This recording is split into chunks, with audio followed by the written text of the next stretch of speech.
Значи, се согласувам и апсолутно мислам дека треба поголема вклученост на невладините. Тука имате поддршка, но зборуваме за две различни работи. Зошто?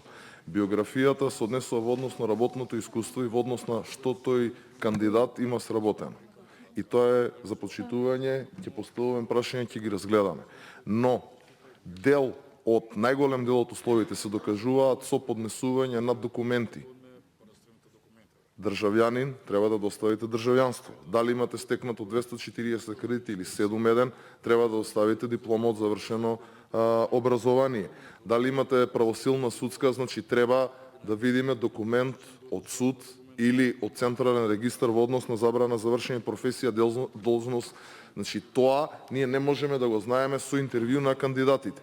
Од друга страна, доколку одреден кандидат, пример, нема високо образование или не доставил од суд или од централен регистар дека не е осудуван или има забрана завршена професија, должност, како ние тоа ќе го знаеме ако не видиме одреден документ.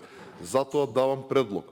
Пред да се започне со интервјуата, односно со јавната расправа каде што ќе ги видиме кандидатите, дека ни е потребно да видиме кои кандидати со таа административна проверка ги исполнуваат условите.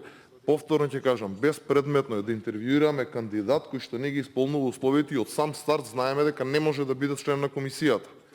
Затоа и давам предлог прво да се направи административната проверка, па да се продолжи со јавната расправа. Благодарам.